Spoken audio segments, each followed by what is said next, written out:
And good Tuesday morning. Welcome to episode 54 of the Inside Drive podcast. Hope everybody had a great spring break. Just like that, it came. Just like that, it went. We've got Max Delighten in studio with us from Coastal Haven Lending. And then coming up at 11:30, we'll have FSU women's head golf coach Amy Bond joining us on the show today. Talk a little bit about the FSU golf team and, a little bit more about Amy Bond as well. If you followed me on my radio show, she was a pretty frequent guest for us on the Inside Drive. So excited to get her on the podcast. Before we get started, I do want to talk about the official juice of the Inside Drive podcast.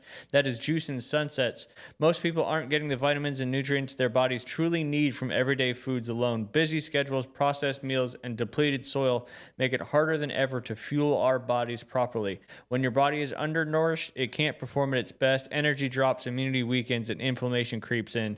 Fresh, nutrient-dense juices are simple, powerful ways to bridge that gap. They deliver essential vitamins, minerals, and antioxidants in a form your body can easily absorb, helping you feel better, think clearer, and make healthier choices one sip at a time. Visit Juice and Sunsets on Facebook to learn more, or head over to juiceandsunsets.com to place your order for pickup or delivery. Misty and her crew over there do a fantastic job with their juice. These are some of her bags that they come in, which is pretty cool stuff. Her branding is fantastic. She does a wonderful job. And then Max, of course, you're with Coastal Haven Lending. Tell us a little bit about what you guys do over there. Yeah, agreed on the juices, and we're a local wholesale brokerage over in Panama City Beach, Florida, and we're able to help you on your condo, single-family home, vacation home, rental, you name it. So give us a call, 847-471-0485. For those who don't know what a wholesale brokerage is, could you explain that? Absolutely, yeah. We're able to shop your rate amongst 200 plus lenders and find you the most competitive options. Whereas, sometimes the banks might be a little boxed in, and they do, serve their purpose too on different loan products. We have a lot more flexibility when it comes to self-employed people or just general financing on the condos here, as they can be a bit complex. Yep, absolutely. Like we always say, if you're from out of state looking to buy a property here and your lender says that they can do, what is it called? A non-warrantable condo. Yeah. If they say they can do that, there's probably a 90% chance that they cannot in fact do that. And that's why you got to go with local lenders here in Panama City Beach, Bay County, that know what they're doing when it comes to these non-warrantable condos. I mean, I've learned a lot just, with you, and then of course my wife, Beth. Yeah. And then, of course, another great business locally that sponsors the Inside Drive, that's Golf Plus. A lot of exciting golf going on here in the next few weeks. So looking to elevate your golf game with custom-fitted clubs and pro-level gear, step into Golf Plus, a golf retail and fitting destination with roots stretching back to its founding in Dothan, Alabama, all the way back in 1988. At Golf Plus, the focus is simple: get you fitted right.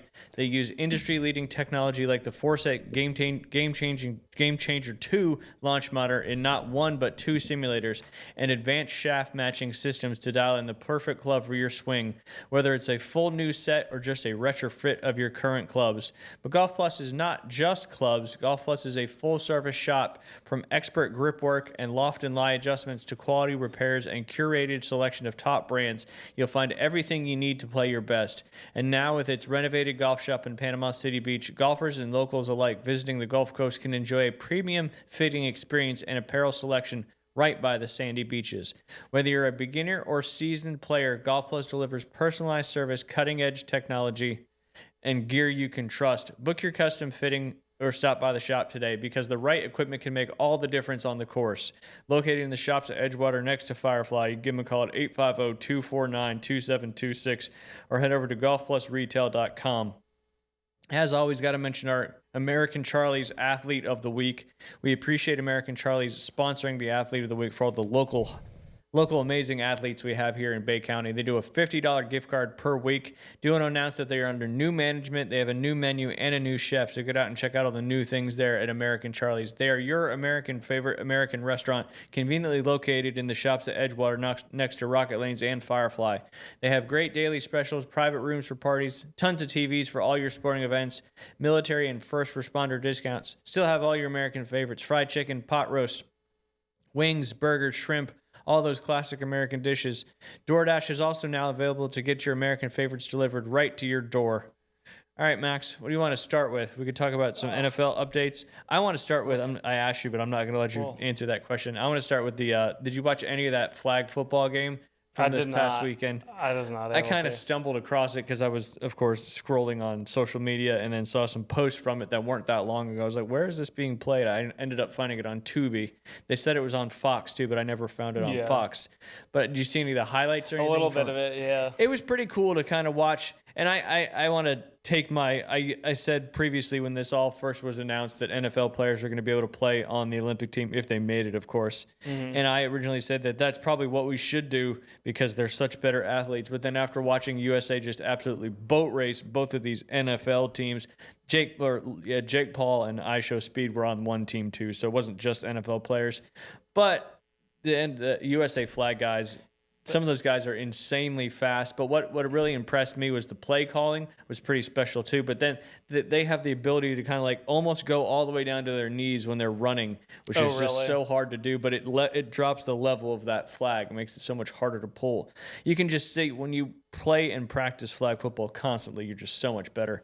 And the NFL guys, I mean, I thought they did okay. The championship game, the team that was coached by Shanahan and had forget the quarterback. It was Joe Burrow, and I think they just used the one quarterback thing. They held their own in that championship game, and I think they only lost by 8. But when the USA team played the first 2 games against the NFL guys, they absolutely smoked them. I think they scored like 83 points to like 27 or something. I saw like Devonta Smith running a route too, where I Show Speed's kind of hanging with him. And that guy is a little bit obnoxious sometimes, but his athletic ability is insane.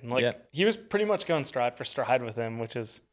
It's not a slow guy. No, Devonta Smith's one of the faster guys in the league for sure. But kind of getting back to that point, if the NFL really wanted to put a team together that can compete with that USA guys, they need to not have guys that are full linebackers in the NFL. They need to have DBs, wide receivers that are all fast because it's all about speed in flag football. And the USA flag team certainly showed that. And the one quarterback, Doucette, had a interview on the Rich Eisen show yesterday, kind of affirming what he first, because when they first started NFL players, he was all pissed off about it. He's like, they don't know how to play this game. We've been doing this our whole lives. And then they certainly proved that as well. So they backed it up. Yeah, they backed it up, and it was pretty darn impressive. So I take everything back that I say. I mean, it should definitely be the USA team that does this day in and day out and wins all these international competitions. But on the same token, I don't know how they're going to find another team somewhere else in the world that's going to be able to compete with that USA team. I could be wrong about that as well. But I also think this is really, really cool just for the game of football, especially with the rise of girls flag football, at the high school level, but then at the collegiate level as well. So yeah, it's good to grow the game, right? Yep, absolutely. Everybody can pretty much play flag football. And then all the people were saying, well, put the pads on the USA team. Well, yeah, no kidding. If they wore pads and they played real football, they would get killed, kind of just like the NFL guys got killed in regular flag football. So that's not even a point to kind of bring up. Yeah, exactly. Some March Madness update. Obviously, we're all the way to the Sweet 16 already with the first and second round getting underway and completing last week. Before you get into it, I got to say one thing because you were on the cruise and I haven't gotten to talk to you. I have no idea, and you downplay it, how you shot a 79 at TPC Sawgrass. That course is gorgeous and looks so difficult. It's so hard. And my level of respect for your golf skills I got to go on that Friday, and oh my gosh, those greens are insane. Yep. You must have been a really good putter. So I've always been a good putter. I was going to say it's my saving grace. Probably not anymore because I haven't played in so long. But still, I was going to say because you're very humble about your golf abilities. But shooting a 79 there, I would probably shoot double that after looking at the greens. It was. I wouldn't. I think I said this to you before. I would want maybe one more shot at it, but it's not a course I'd want to play day in and day out. Right. Because Pete Dye stuff is just so hard. Harbortown, Sawgrass, the Ocean Course at Kiawah. I've been lucky to play all 3 of those golf courses, insane. And they're no picnic, that's for sure. The pin locations were crazy too. Like this, and it goes to show you really how good these guys are on the PGA Tour. The LPGA, even the collegiate golfers nowadays are insanely good. But it's one of those sports like, if you're a football player, you're a basketball player, you're a baseball player, the coaches want you to play multiple sports for different muscle memory. Golf is not one of those. You have to only play golf, work on golf 24 hours, or not 24 hours a day, but as much as you possibly can, and spend most of your time working on that 150 yards and in, specifically that 50 yards and in, especially when you play golf courses like that, because it's so dang important. But it's a whole nother sport. Yeah, it really is. It really is. But you had a good time? I did. It was beautiful. It's just cool to walk the course and see. Yep. It was nice. Honestly, the best thing too was seeing how happy people were to see Brooks back out on the tour. Yep. Like, because you never know how. I mean, he's kind of a fan favorite. I know he rubs some people the wrong way, but it was like everyone was rooting for him too out there, which is cool to see. Which is good because it could be the opposite because he was a de facto live guy. Yeah. But I still think we'll see some more guys coming back over the next few years. Hopefully, Bryson DeChambeau is one of those guys. Amen. That'll make a big difference. But yeah, Sawgrass, very, very tough golf course. Yeah. And when I played it too, it was kind of coming because it used to be played in May, so it was all Bermuda grass. Now they moved it up to March, so it's overseeded with ryegrass. And we kind of played it when they first started doing that a little bit. So the ryegrass, in my opinion, is a little easier than the Bermuda grass because Bermuda rough, as you know, the ball can just sit all the way down on the soil, and you have no way to get it out. At least in ryegrass, you can get through it with a wedge and stuff like that. Still, though, it's still very, very difficult. But yeah, cool track, cool golf tournament, and congratulations to who won it again? I know Cam. Yes, right. Cam Young, who had been looking for a big win. I had Obear. I was so bummed. He just I love him so much. His game is so good. His golf swing is so beautiful. But like the Masters, I don't know if it was last year or a couple years ago. He gets mental. He just at some point on Sunday during that round, something is going to go haywire, and that certainly happened. I forget which hole he collapsed on. People were following him with like the Viking hats on and the braids. Love it. Ober, let's see how he does in the Masters coming up in a couple of weeks, which is literally right around the corner, which is crazy to believe that we're almost to Masters week. Sorry, I just had to add that sidebar in because it's okay. I was thinking about your round there. I was like, oh my gosh, that's disgusting. I mean, like you said, you can make up a lot of mistakes by putting well, and that's always. But that's not an easy place to putt well, at all. I mean, I kind of grew up playing on greens like that, so it's just more comfortable for me, I guess you could say. But I need to get back out there on the golf course. Well, to those watching, Ryan's downplaying it. It's impossible. It's fun. That's how I look at it. It's an opportunity to make some crazy putts and have a good time. Yeah. But yeah, we're already into the Sweet 16, which starts on this Thursday. Anything surprising to you so far, Max, in the tournament? I mean, I know we've had Iowa for sure. Yeah, Iowa certainly knocking out Florida. And I think the Big Ten is like 13-3 or something like that so far in games. 7 Sweet 16 teams. Yeah. Honestly, the crazy thing too with Iowa is Iowa Nebraska. That's for those not from the Midwest. That is a big rivalry. That's Civil War stuff right there. Well, and the fact that Nebraska is doing what they're doing, going from never winning a tournament game to before now all the way to the Sweet 16 to play their, like you said, Civil War rivalry, Iowa and Nebraska in the I believe that's the South region there of the Sweet 16. Yeah. And then, kind of my opinion on Texas being an underdog or in my opinion, that's not true at all because Texas has so much NIL money between the entire school. So their 11 seed is just because, they kind of lost a lot of games there in the SEC. But just further proving that the Big Ten seems to be the conference to beat in these major sports now, with not just the college football playoff, but also the NCAA March Madness tournament on the men's side, probably on the women's side too, but I hadn't really looked too much into that. I know, it's good to see. We'll see. I mean, Big Ten hasn't won a Natty in hoops since 2002, I think, with Michigan State. And so it's a numbers game. It's 7 of 16. Yeah, you got a good shot. If you were to pick one team to win from here on out, who would it be? It's a tough one. I know. I'm gonna stick with Houston. I think Houston just is nasty. I think they're on a vengeance tour after blowing it last year. Yep. I know a lot of people are probably relieved to see Todd Golden lose. He's not one of the more likable coaches. Neither is the Mick Cronin Hurley match.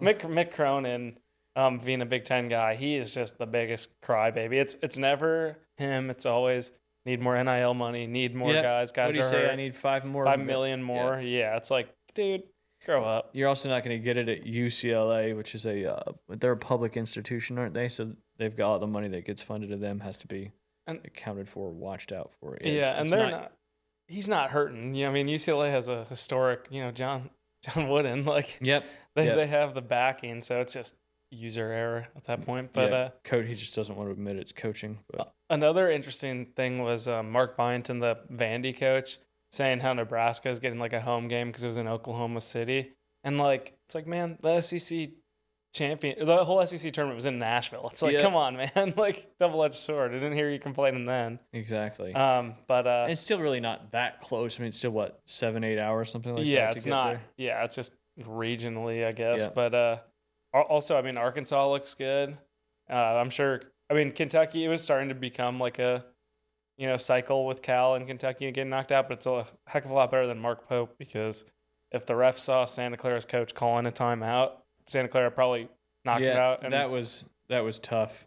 I felt for them there, because the coach was doing the right thing, call a timeout, reset, and the ref just didn't see it. So that was a bummer. And the coach didn't make a big scene about it. Yeah, he could have easily. I know. And also, I think it's nice to see Rick Pitino back. Like him or hate him, he's the Godfather. He's hilarious, and I think he's like kind of like Tiger on the back end of his golf career. He's like kind of leaned into being a man of the people. Like he's always interacting with the fans, and he was stone cold after that game winner against Bill Self. And yeah, just walked out there like no big deal. Yeah, I think he was ticked because they blew the lead, and I think that was more of it, and just like out of respect for Bill Self, because that's two Hall of Fame coaches right there. But a lot of people were hating on that basketball game. I thought it was a great game just to watch from a coaching perspective, but absolutely, I don't know. It makes St. John's kind of likable to root for them to keep succeeding, because I mean, it's the Johnnies. Come on, they haven't made a Sweet 16 since the 90s. Yep, been a while. How close to St. John's is that? Like to where you grew up? I mean, about an hour and a half. Okay. Not really close, but close enough. Like you've been on the campus. I haven't been on the campus. Oh, you haven't? Never St. John's. What part of New York is it? It's kind of in that lower section. I don't know what you would call that. Okay. Like the Westchester area-ish, I believe. Right. Don't quote me on that. But spent a lot of time at Rutgers, of course, because a lot of my friends from college or from high school went to Rutgers. How do you say that? Piscataway? Piscataway. Piscataway. You threw me for a loop. I was like, what are you even saying? Northeast is like... It's a whole different... As well known as China to me, yeah. Yeah, it's a whole different language. Piscataway? How do you say it? Piscataway. Piscataway. Yep. Piscaway. Piscataway. I don't know. There's an A after. Like a Triscuit. Yeah, like a Triscuit. Piscataway. There you go. You nailed it. What do you think about Iowa State? I hope Johnson's back. They're tough. That was a huge win for them, honestly. I mean, they beat, and it's kind of funny, part of their game plan saying like, we know if we get up, this team just lays down, and they pretty much said that in their post-game presser, and that's kind of a tough look. You don't want to be known for that, and I know Darren Peterson has that label at Kansas, but I guess so did Mark Pope's team. But that was a common theme. Like Kentucky either was balling out and would take the lead, or they would just get blown out. Like they didn't have any close losses. Yep, so, absolutely. I don't hate it. It'd be nice to see Iowa State make a run. I'm always rooting for those teams that aren't as. I mean, Iowa State's been good, but not elite. Not by top any of means. top of the league, good for sure. But that top tier of the Big 12 is tough. Arizona, Houston, Iowa State. Golly. Do you think another number one seed gets eliminated in the Sweet 16? What are the games we've got? You got Duke, St. John's, Arizona, and Arkansas. And the other one's Michigan, Alabama. Michigan's fine. I think Arkansas could be the one to do it, because Arizona can just get cold from three, and that's like their Achilles heel. I mean, Achilles heel for a 2-loss team, but yep. But Arkansas, like Cal's got the boys buzzing. So yep. Usually I'm not pro Cal, but when it's against Arizona, I don't hate it. And it's kind of fun because, he went from Kentucky now to Arkansas, and he's kind of doing the same thing he started, was so famous for doing at Kentucky. And he's kind of right back into the mix, which I think is pretty cool. And it's funny, too, because like a lot of the Kentucky ex-players kind of veered away from Kentucky since the Cal breakup and are like, we rock with Cal, not with Kentucky. So, like, I think Tyrese Halliburton or someone posted, like, all my Kentucky boys are rooting for Cal, not Kentucky. Yep. But and I kind of like what you said too. It's like Kentucky's kind of just very easy to dislike in hoops, so it's kind of nice to see Arkansas win with Cal, and you just know Kentucky fans are fuming. Yep. And that's kind of what's it's the same thing in football, but there's just so many allegiances to basketball teams. Whether you went there or not, you may just be a fan of them. So it's like you just said, the Kentucky fans are so mad because of the situation, and then just like you said, the knife just gets further pushed in because Arkansas is doing so well with their former coach. And I just feel like I'm watching like what happened in Indiana in the past 10 years happening to Kentucky in expedited fashion now. Like Mark Pope, what are you gonna do? Stick with him or still stink? Like it's like Mike Woodson all over. Yeah, for sure. So Indiana went basketball powerhouse. Now you're a football powerhouse. Nebraska, trying to. Or you are. You just got to keep. If you keep getting those donations from Cuban, you'll be fine. And then Nebraska, terrible at, really good at football back in the, the 90s. Yeah. And then basketball was just trash. And now it's kind of basketball is their thing and football is not their thing. So it's just kind of weird how schools can do this kind of 180 with the sports, and you're seeing it, kind of come to fruition as we speak. And people were calling for Hoiberg's head for the past 3 years in Nebraska. And he's like, you got to trust me, stay the course. And his son's a baller too. I know it's gonna be a really fundamental game for Nebraska, Iowa, and Iowa I've never rooted for to win a game just because Indiana / Illinois like grew up hating Iowa, and because Bruce Pearl's from there originally, but that was Steven terrible. They're doing good in the NIT. He got Illinois in trouble over was it Deion Thompson back in the day, so everyone at Illinois hates Bruce Pearl in Iowa, but it's nice, kind of like it's a good like kind of love-hate watch where it's like, since Fran McCaffrey's not there anymore, it's nice to see Iowa immediately winning tournament games as soon as that guy's gone. Ironic, right? Yeah, and I forgot he's at Penn. He got it was personal for like another Big Ten thing. Brad Underwood kept the starters in up 35 with like 4 minutes left, just spanking him. Love all those little side stories for sure. Yeah. What do you think about Venezuela winning the World Baseball Classic? Oh my gosh, so bad, so bad. That team, man, a few things. It kills me because Mark DeRosa was a beloved Cubs guy. So, but man, yeah, that whole situation. Stick to the booth, buddy. Yeah. Didn't really know the situation. A lot of questionable spots for different guys. And I'll give him some grace because it is a tough spot when it's like all these teams are putting limitations on different things, like the pitch count and all that. The pitch count. Mason Miller not being able to go unless we were up. That was so dumb. The Padres are the worst because they're not going to do anything. And I mean, they're good, but they're like them not letting us pitch Mason Miller, even though Palencia went the night before and went again. Okay, Cubs are letting them do it. But what a Q1 for Venezuela, by the way. No Maduro and their WBC champs. They're winning. Yeah. Winning. Pretty crazy. But like, it was so bad because like, moving like, you can't move Buxton out of center field. He can only play center field or DH per the Twins. Dumb. So PCA was moved to left, which is also dumb. It's the best defensive center fielder in the game. Also one of our hottest bats, and we didn't start him. Just a lot of questionable decisions. Like, and that's not because it's a Cubs thing. Like, I didn't want them to start Bregman. They started Bregman. They should have started Gunnar Henderson. He'd been hot. And Aaron Judge, like, you feel for him because he's done. He has all these stats like, best clutch hitter since the 7th inning. Like, good, he's a regular season merchant, and he didn't do anything in the World Baseball Classic, and it's a tough watch. Like, Eduardo Rodriguez is not an ace by any means, so it was bad, honestly, Ryan.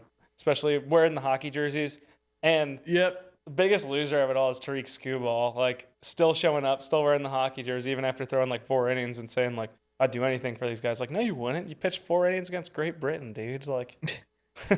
So just because it's a contract year, which stinks, that's the only tough thing too, because we could have had Nico Harner playing second. Just the contract year guys all bailed, or guys who have a little more or less arm flexibility, like Garrett Crush. Like, we just didn't have enough good starters. Like, we're rolling out a rookie in the championship. It's tough. It is for sure. But like you said, kudos to Venezuela getting some wins in the Q1 of 2026. Yeah, right. Also, why do all these teams, when we beat them, who are like supposedly better, say like we knew who the better team was? Like Canada, Dominican Republic. Yep. Like, scoreboard. Period.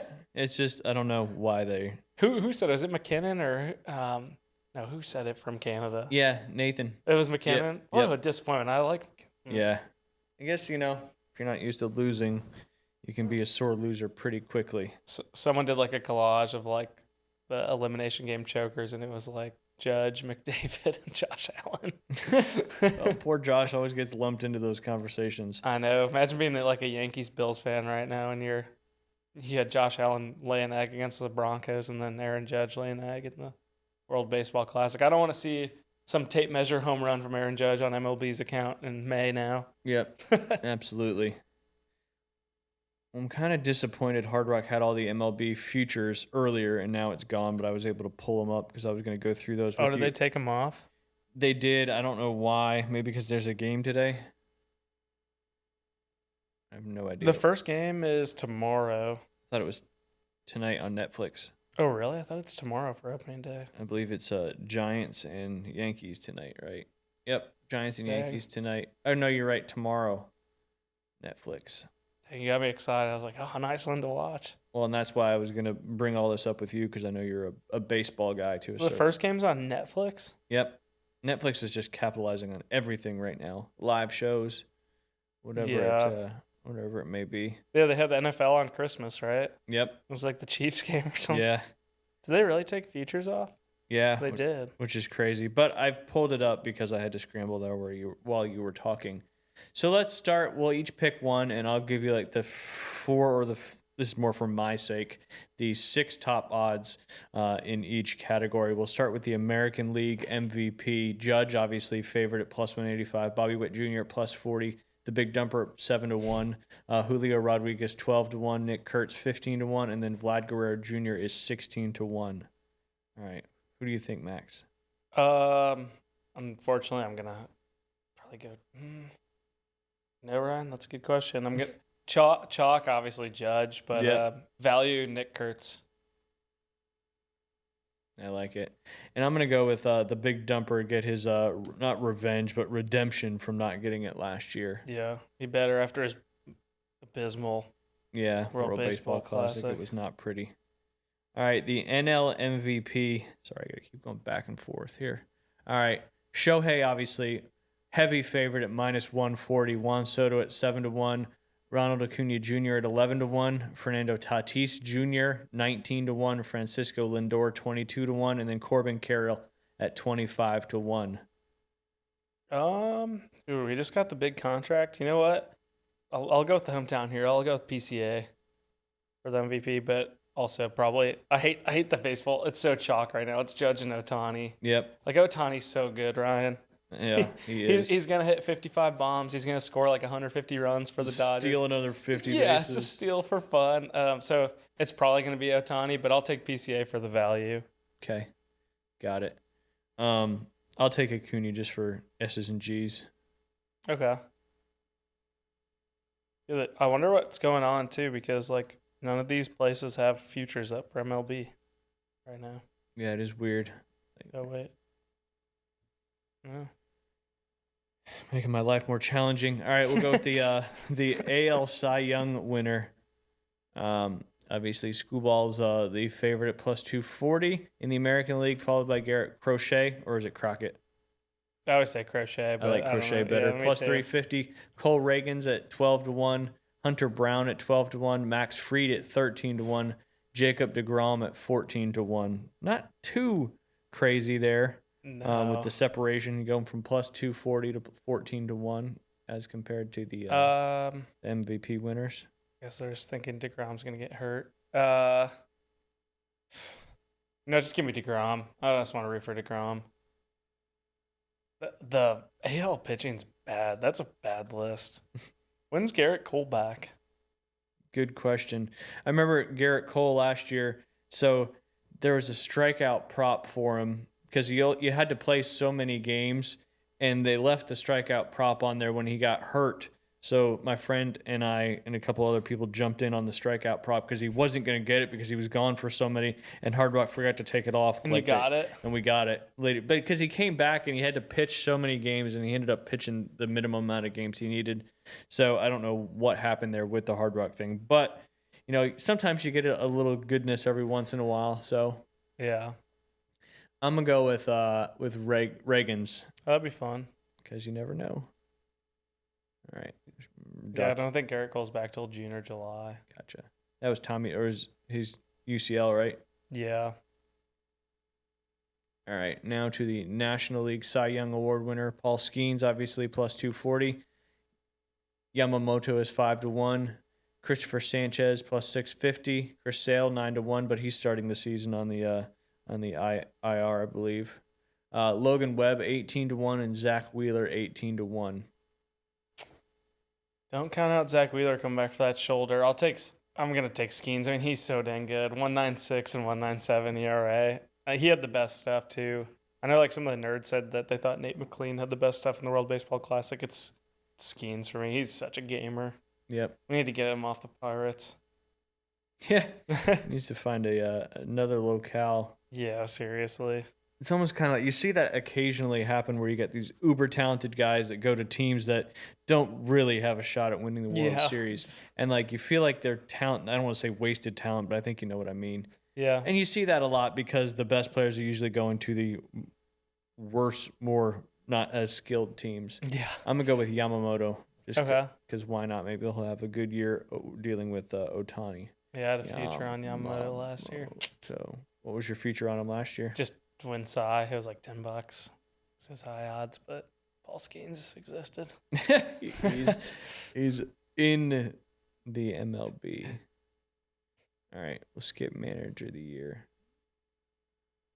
Where's the I had rookie of the year up now before too, but because I don't know those off the top of my head. So, all right, we'll just go with those four for right now, and I blame Hard Rock for not having the futures up anymore on the on that. We got to get Amy Bond on the phone here in just a minute. But before we take a quick break, got to talk about Panhandle Credit Union. At Panhandle Credit Union, quality relationships are what they are all about. Whether it's donating to a community event, sponsoring your child's sports team, they are here in the community to help us out. Check out their great banking products, loans, savings accounts, checking accounts, mortgages. Whatever your needs are, Panhandle Credit Union can handle it. Visit any branch location or head online to panhandlecu.org. All right, we're going to take a quick break. Episode 54 of the Inside Drive podcast. We'll be right back with Coach Amy Bond. She's the head women's golf coach for the FSU Seminoles. We'll be right back. And welcome back. You're listening to episode 54 of the Inside Drive podcast. All right, let's go. Today we're heading to the national stage of college golf as we welcome one of the top coaches in the country. She's the head coach of the Florida State women's golf team, leading a program that consistently competes at the highest level and develops elite talent year after year. From building a championship culture to mentoring some of the best young golfers in the game, she is a driving force behind the Seminoles' success. Coach Amy Bond joins us today to talk player development, the mental side of golf, and what it takes to win at the highest level of collegiate athletics. Coach Bond, welcome to the Inside Drive podcast. Appreciate you coming on today. Hey, thanks for having me. Always happy to be on and get to talk to you guys a little bit. Absolutely. Always a pleasure to have you on as well. Take us back. What first got you into golf, and when did you realize coaching was your path? Well, I got into golf as a 13-year-old, to be honest. I've got 3 brothers and wanted to, kind of hang out with them. So I was a baseball player growing up with them. And when I turned 13, my dad was like, I don't want you playing baseball with the boys anymore. So why don't we try a new sport? And my dad and my grandfather and my uncle played recreationally, and they're like, you should try this.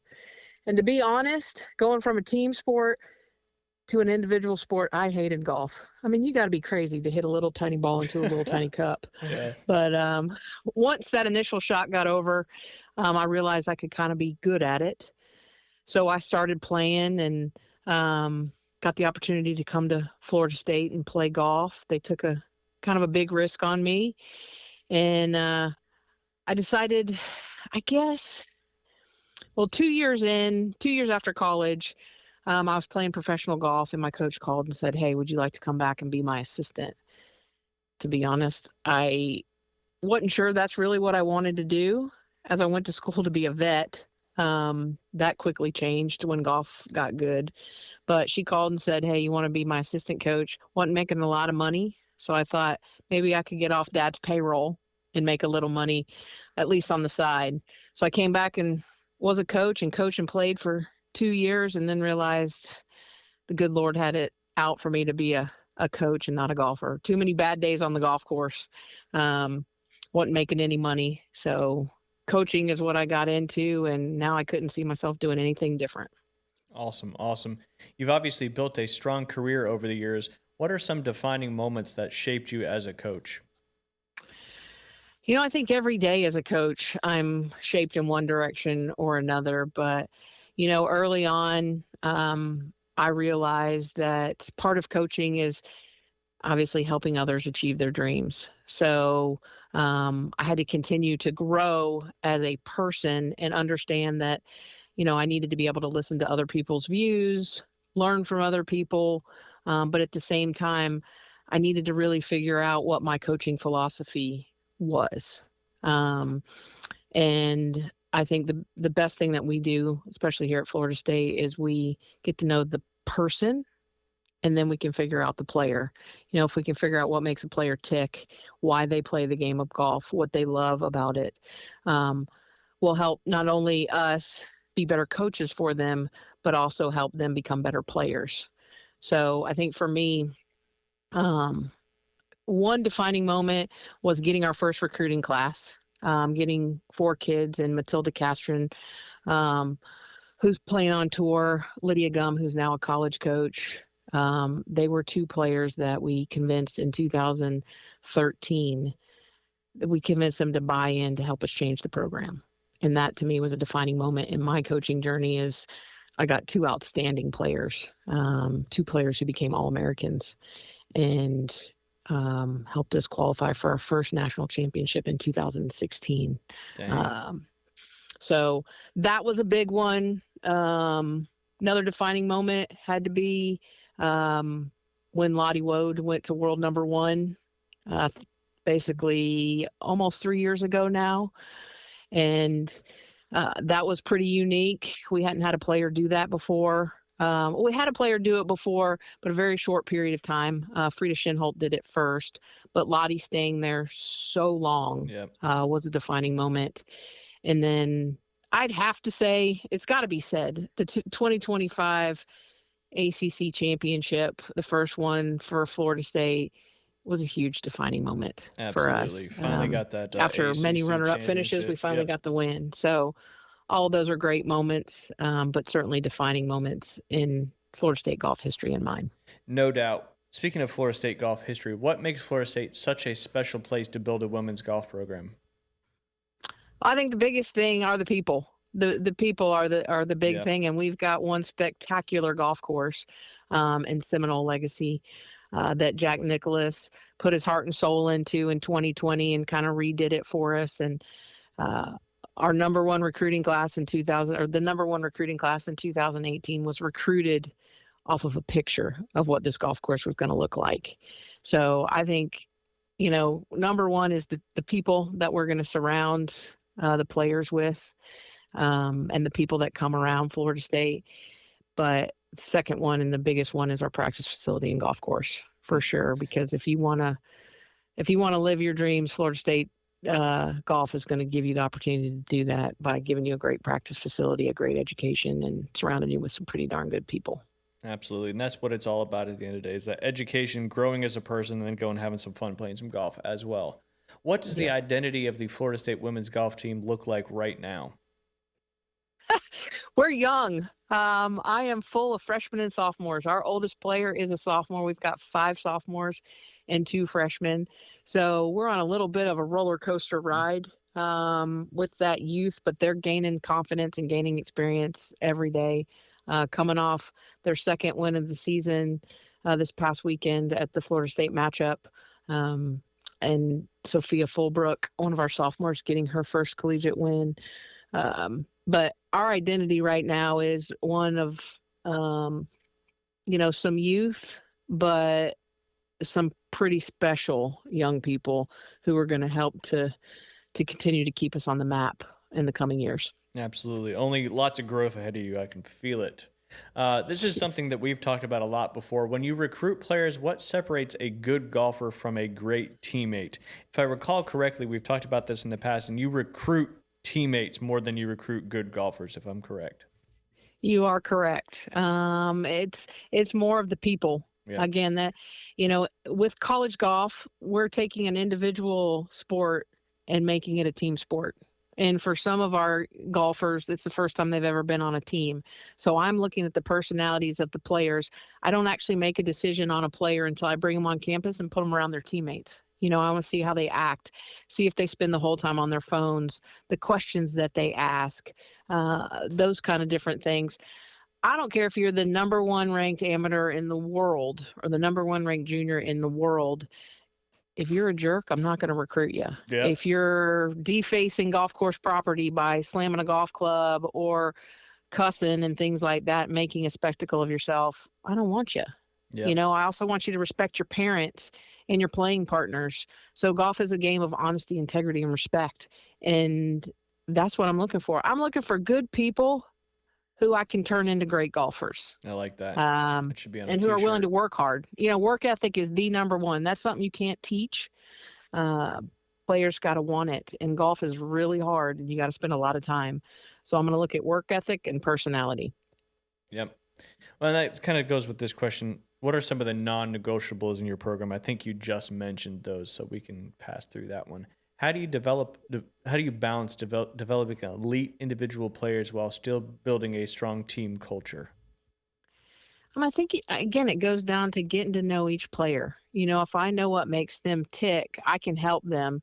And happy players usually equal good players, players that are going to want to get better. So I think it is a balancing act, because we are blessed as golf coaches to have good student athletes. They're good in the classroom, a lot of them. Well, most of them, 99.9% of them. So that's not a worry that I really have or I want. So Yeah. they'll go in and take care of business academically. And then as a golfer, you can kind of figure out, are they stressed about school? Are they stressed about family issues? So we do sit down with them and have conversations weekly, good, bad, or indifferent. We want to know. I don't need to know everything that goes on in their life, but if they want to share it, I'm here to listen. And I think that plays a big part of what we do here at Florida State, because our kids are comfortable. They can share things. They trust us. We're not going to make any decisions on their golf games, changing golf swings, different things like that, unless they're on board. Because if we don't have the buy-in from them, it's not going to work anyways. Yeah, And we it's also uphill work battle. with their coaches. So we want to surround them with the best people who actually have their best interests at heart. And if we do that, we're going to have a well-balanced team and a lot of happy young ladies. This interview is sponsored by Coming to Florida State to Play Golf with Amy Bond. Some fun questions for you here, Amy. What's your go-to course you love to play when you get the chance? Ooh, that's a good one. Probably my favorite golf course of all time, and it may surprise some people. Internationally, it's Prestwick Golf Course in Scotland. I just loved it. I've played it one time, but I would go back in a heartbeat. And the other golf course would be one I grew up on in Ocala, was Silver Spring Shores Country Club back in the day. But it's just where I learned to kind of play golf. Yeah, it's sentimental And towards you.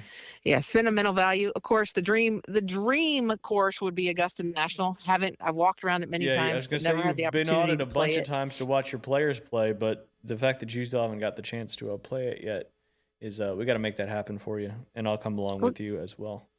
Please do. Anybody's welcome at that point, but that would be a dream, a dream for sure. You remember Jay, my co-host on the radio show? I'm sure you do. Yes. He's gotten to play it before, and I never let him live that down. The fact that he gets to play it, and I worked in that market, as you know, for a long time, and they used to let all the assistant pros in the area play during one of the days during media week. The year I started there as an assistant, they stopped doing that. So I was so close, but yet so far. So one day, maybe I just got to meet a member and get invited. Maybe one of my doctors will be a member at Augusta National, and they can bring me. That'd be cool. we need to make more friends. Yeah, friends maybe in high maybe at some places. point, Lottie winning it, the Annual, will get her an opportunity to bring a couple guests. Yep, and I was her first ever interview after she won that, so she should definitely bring me as well. Agreed. That would be fun. Who's the best golfer on your staff, or is it you? Oh, yeah, this year, I would say it's me for sure. One of my assistants, he's got a bad back right now, so he can't play. So he's out. He would probably be better if he was healthy. And our other one, he doesn't get to play a lot of golf. He's a great instructor, but he doesn't get to play a lot of golf. So right now, me, but when Robert Duck was with me, he was by far the best golfer on staff. But right now, I got to say it's me. Nice. And yeah, obviously I'm a little bit biased, but my golf game's getting better. I've played more this year already than I've played in the last 3 years combined. So I feel good about it. Well, good for you. You should be doing that and enjoying it. What's your favorite golf memory that has nothing to do with winning? A favorite golf memory that has nothing to do with winning. I would say our ACC championship in 2000. This is the tournament ACC championship in 2023. We actually rented a house in at Pawleys Island, South Carolina. We rented a house for the week, and I have never laughed so hard in my life with everything that happened in the house and around. Um, that week we played some really good golf. We did not win. We finished second, but I think the best thing that came out of that week is just learning a little bit about each other, because staying in a hotel room, you only have one other kind of roommate. But this week, all 7 of us stayed together. We picked up meals, we cooked, we did all kinds of stuff. So we learned a lot about one another. But I'm not sure I've ever laughed so hard in my life at the different things, the different rituals they have, whether it be what they eat or what they do prior to getting ready. Well, and Or just the when you things they do stay after with play. somebody in a house, you learn so much more about them. That's why a lot of people, they're friends, and then if they become roommates, it may work or may not, because you don't really know everything about someone until you live with them. So 100%. And one of them had some crazy hair routine where after she washed it, she had to cover it in some, with this like bonnet looking thing. And then she came out in it. And of course, I have male assistants, and I've never laughed so hard in my life, because he was like, what is that? sounds like my daughter. See that all the time. If you weren't coaching golf, what would you be doing? I would be a special needs school teacher. Awesome. Good stuff. All right, kind of our closing rapid fire questions here for you. I think I know the answer to one of them already. But the first one, best advice you've ever received in golf? Always remember it's a game and it should be played. There you go. There you go. One word to describe your team this season. I'm going to guess young is one of them. Young is one, but I would say the other word, one word would be unassuming. I like it. A player every golf fan should keep an eye on. Oh, 100% Lottie Wood. Yep. Or you want one on this team, or let's just do in one general? let's do one on your team currently now too. Sophia Fulbrook. Okay. What does success look like for this program in the next 3 to 5 years? Oh, I think it's going to be exciting. Success is the players getting better, continuing to grow as people, and as players. But I knock on wood, as a coach, I'm really pumped for the next 2, 3, 4 years. I'll say it for you. The elusive national championship for Florida State Yes. women's golf. I can't jinx you. Only you can jinx you. So, as you know, we pull big time for you guys every year. So I'm excited that you got a young team that's growing and getting better every year. So the next, like you said, 2 to 4 years should be pretty exciting for FSU women's golf. Well, Amy, I appreciate your time as always. I know this is kind of last minute to have you jump on, but always a pleasure to talk Florida State golf with you. And I wish you the best of luck with ACC championship coming up here in about a little less than a month. Yes. Thanks so much, Ryan. As always, I appreciate it. Thanks for thinking of me, and go Noles. There you go. Go Noles indeed. Amy, I hope you have a great rest of your day and a great rest of your season this year. Thanks so much. Have a great afternoon, and I'll look forward to talking to you soon. Yes, ma'am. Take care. All right, you too. Bye. Bye-bye. All right, you can take off your headphones, Max. Yes, sir. She's super accomplished. Yep, she's one of the best in the business, that's for sure. I didn't get to ask her one of the questions I wanted to ask. I just wanted to see if she's got anybody playing in the Augusta National Women's Amateur again this year, because she's had a lot of players play in that tournament. And Lottie Wood is definitely a name that you want to pay attention to. Former number 1 ranked amateur in the world, one of the best women golfers to ever come through Florida State University. A few more things before we wrap up today. I did want to give a kudos to the Mowat Middle School. They beat us, University Academy Girls Soccer, in the championship in double overtime. It was golden goal double overtime. And our poor goalie, Ella Homestead, who played fantastic all year, kind of got screened and let one sneak through her legs that ended. We were about a minute away from PK. So congratulations to Mowat on not letting us go back to back to back, but still back to back. And still a great 3 years for Aubrey, Ella, Aubrey, Lucy, Janelle, Aria, and then, of course, my daughter, Ryan. And also congratulations to the boys Mowat basketball team for winning the county championship in basketball as well. Some of the local games coming up tonight, we'll get to those in just a second. I do want to talk about the Bay County softball tournament, which is going on as we speak. Just all the Bay County teams kind of playing a single elimination bracket tournament to crown a champion. Last night, you had Arnold playing Bay and Mosley playing Rutherford. Arnold beat Bay 20-1. Mosley beat Rutherford 15-0. Arnold will play Bozeman tonight at 5 p.m. Mosley will play North Bay Haven at 7 p.m. Winner of those two games will play each other in the championship the following day. All those games are played over there at the softball field at Gulf Coast State College. So if you want to go watch some awesome softball, get out there tonight, 5 and 7 p.m. You can watch back-to-back games on what should be a beautiful and fun night for some girls local softball. We got some absolutely fantastic players in our area, especially on the pitching side. And then some other local games coming up in the area tonight. Lincoln and Rutherford play in girls flag football. That'll be over there at Lincoln. A couple baseball games. You've got Rocky Bayou Christian taking on North Bay Haven Academy. Rutherford versus Freeport. Freeport's 12-3 on the season. Softball, you've also got Port St. Joe at Rutherford. Another baseball game, Jonesboro traveling to play Bozeman. Jonesboro's 9-1. Bozeman, a great season so far, 14-4. And then a county rivalry matchup between Mosley and Arnold. That'll be at Arnold tonight. And then, as I mentioned, Mosley plays North Bay Haven in softball. Arnold plays Bozeman in softball. But Arnold also has a girls' flag football game that is going to be against Destin. It's tonight at 6 p.m. at Destin. Arnold 6-1, Destin 4-2. Should be a great girls flag football game. And then one more time, wanted to shout out Jerica Hughes from the Arnold girls flag football team. She was our American Charlie's Athlete of the Week. She had 2 pick sixes in the game against Freeport back on March 10th, right before spring break. She's our American Charlie's Athlete of the Week from that week, and then we'll have another one from this week, which we'll announce next week. So congratulations to Jerica. Just an awesome performance. Kind of flipped the field for the Arnold Marlins in that game, who were it was a kind of a close game there for a little while, but then Jerica kind of took over with those 2 pick sixes. As we close today, I want to talk about a couple more sponsors. Firefly restaurant there in the Edgewater Shopping Plaza. Imagine that. Looking for an unforgettable dining experience on Florida's Gulf Coast? Welcome to Firefly in Panama City Beach, Florida, where casual elegance meets world-class cuisine.